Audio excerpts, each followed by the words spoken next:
All right, I've been trying to make this video for a couple months now, but some things have gotten in the way, so this is a baby monitor, may get interrupted, we'll see. Do my best to get through some of it before we do. So goal of the video today is to just run through everything that I did building my home wall behind me. I obviously knew I was going to be having a baby and we own our house, and I also have lots of holds from previous home walls. And I also had a home wall at my buddy's house that was getting torn down. So kind of found myself in a position with all the stuff that you need to have a home wall, including the space for it, and really just needing the labor of actually putting one together.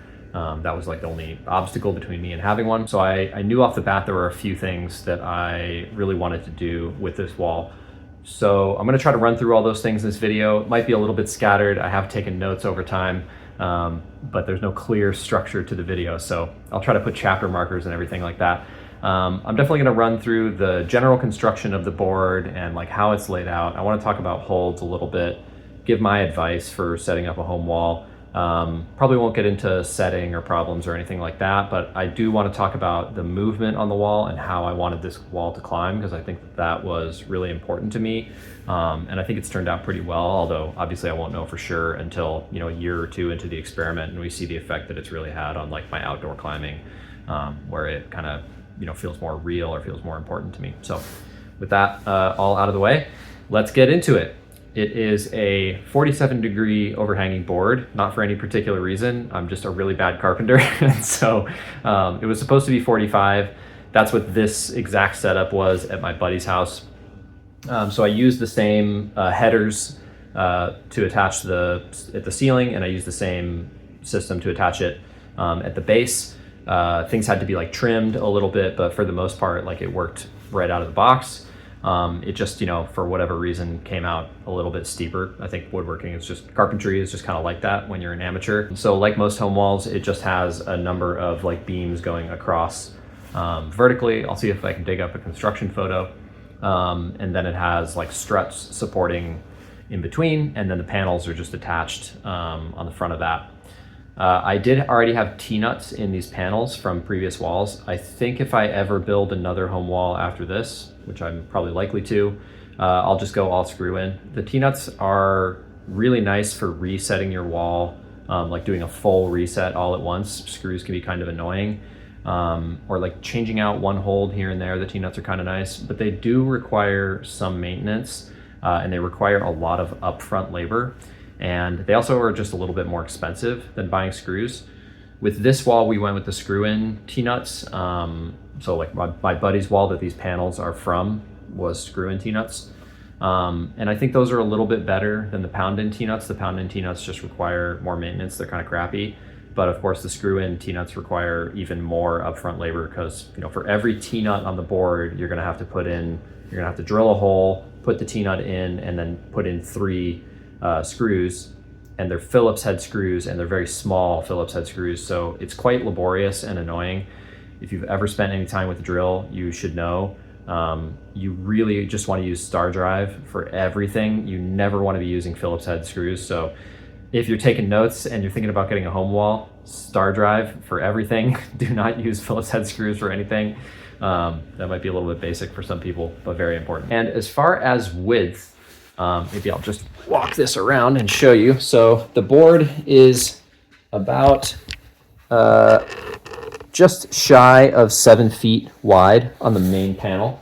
So if I just walk up here and show you my width, I cannot quite span all the way across. I think it's 6'9" or 6'10", something like that. My thinking with making it that width was, I knew that I was going to put these wings on the outside, which anybody who's, you know, seen my Instagram or anything may have seen me doing some climbing with the wings.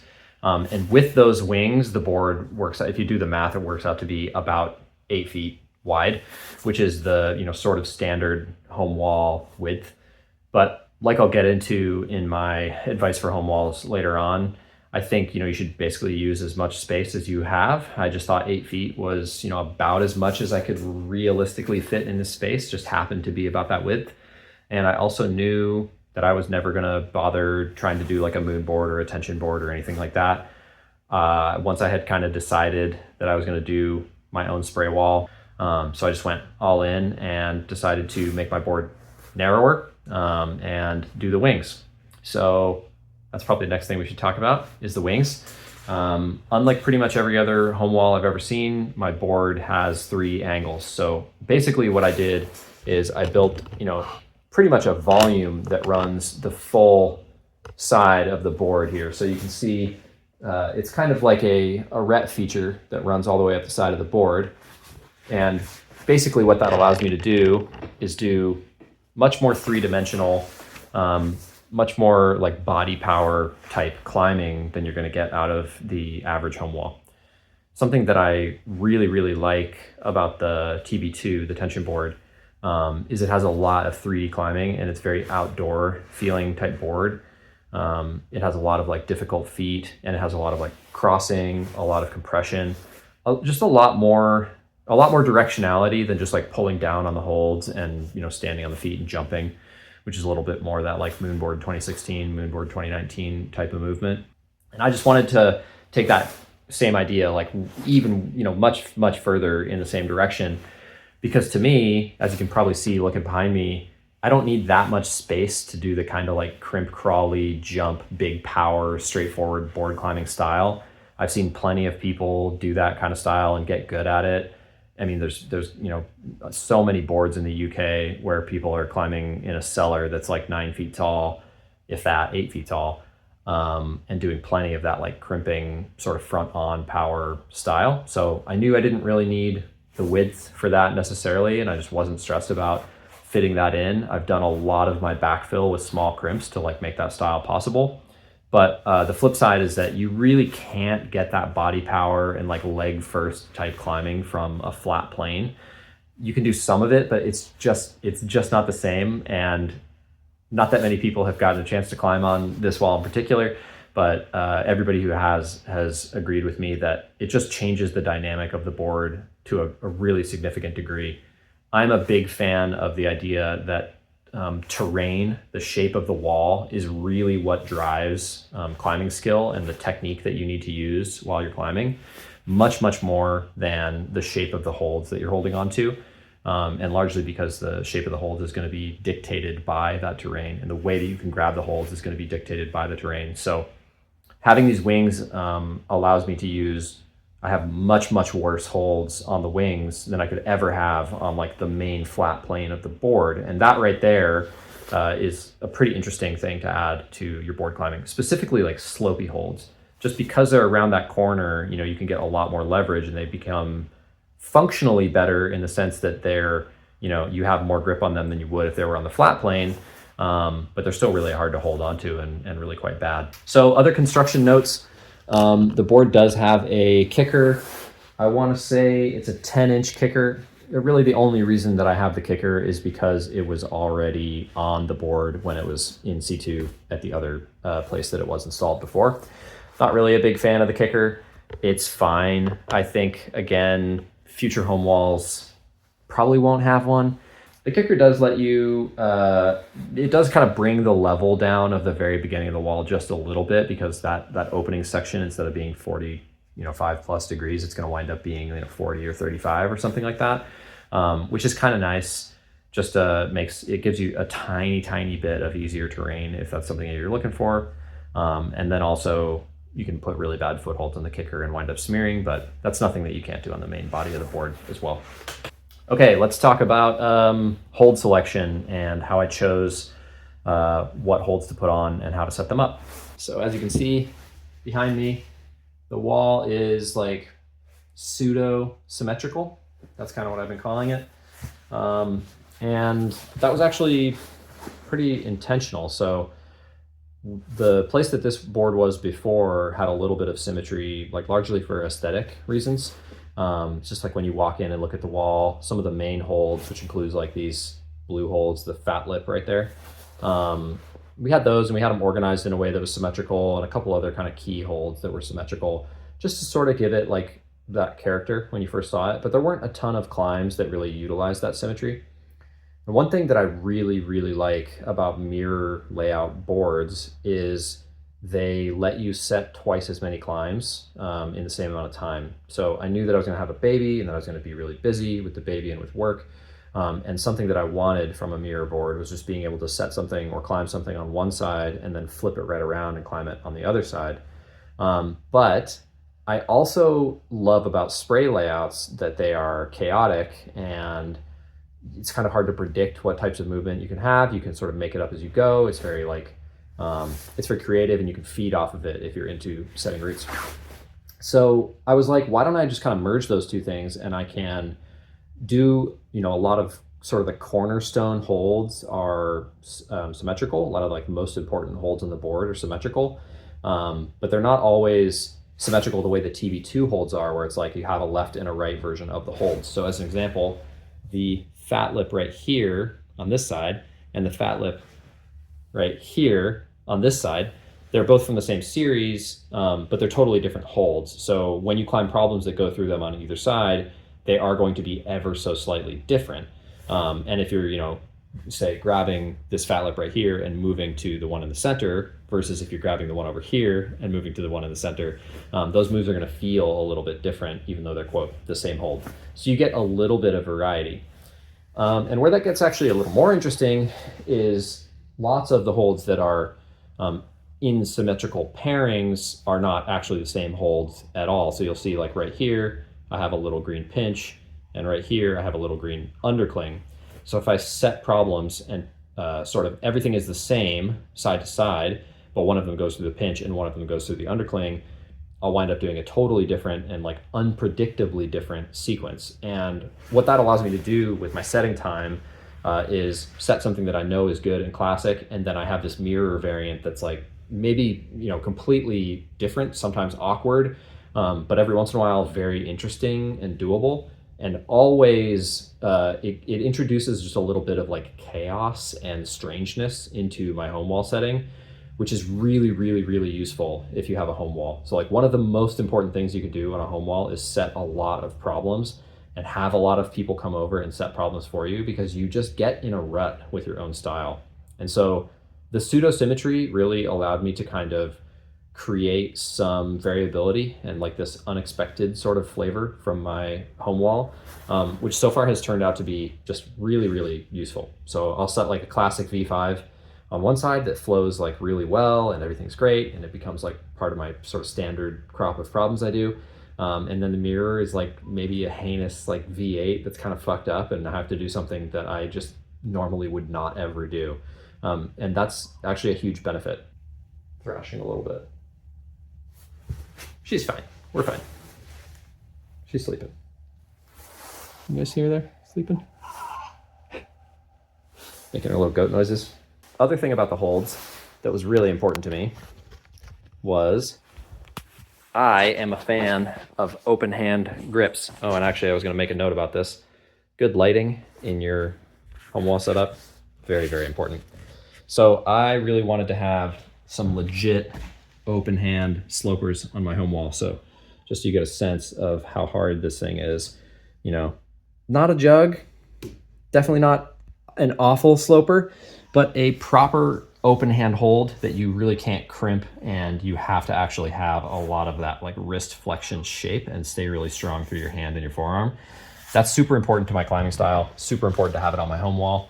These fat lips, same thing. If you're looking for pretty hard slopers to do powerful moves on a 45, fat lips, great choice. Also have a lot of like, these are the Decoy Holds sloper jugs.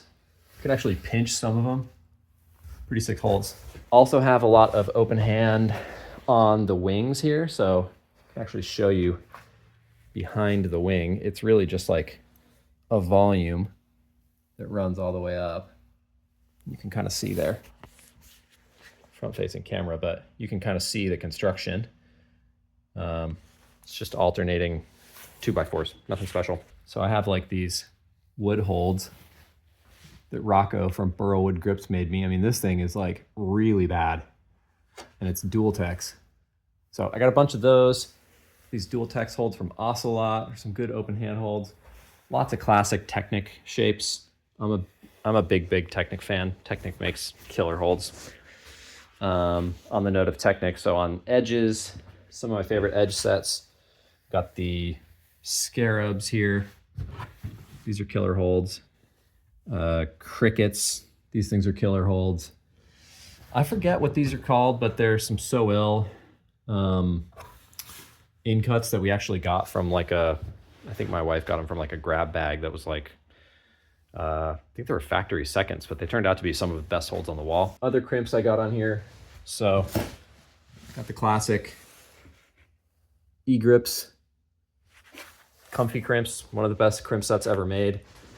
I think these are also an E-Grips set. Somebody could correct me if I'm wrong, but these black ones. So good example of the pseudo symmetry would be like on this side, you have this like not that good crimp that you can't get behind. And then on the opposite side, this one, same set, but I can get my fingers all the way behind it.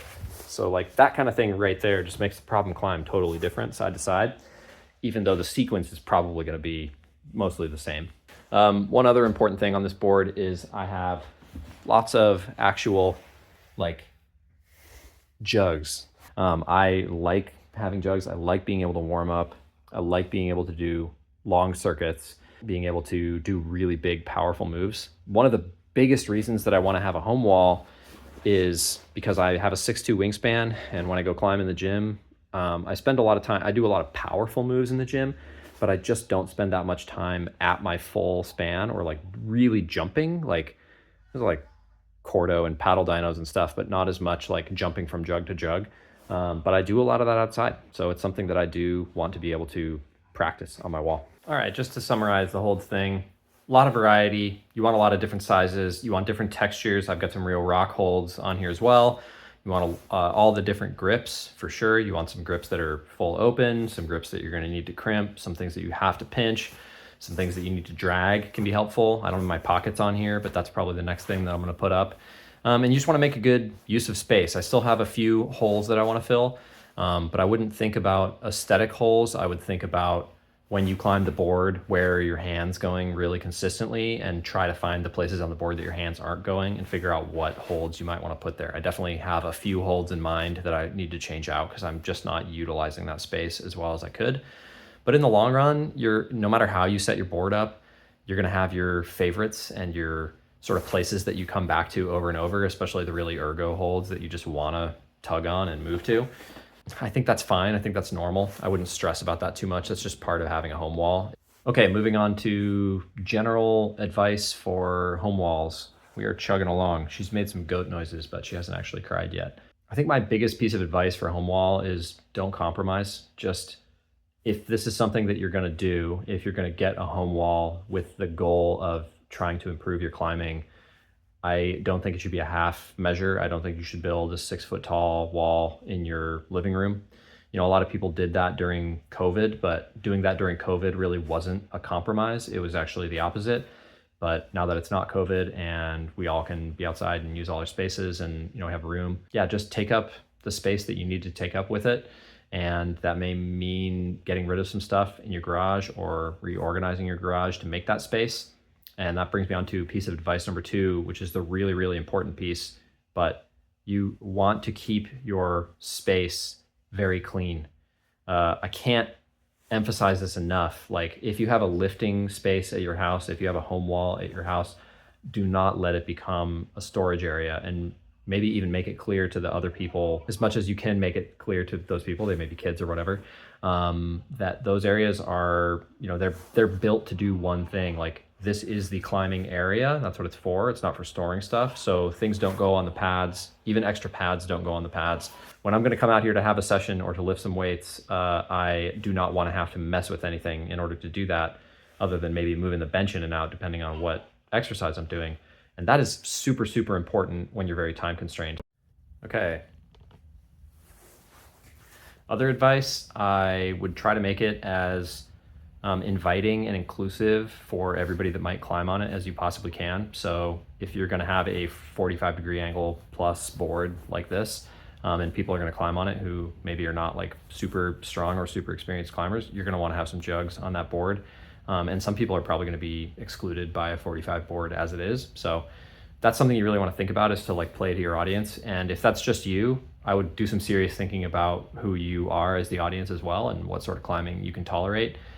And home wall should be hard. You want to come out and try hard, because the whole point of training is to push yourself so that you can improve.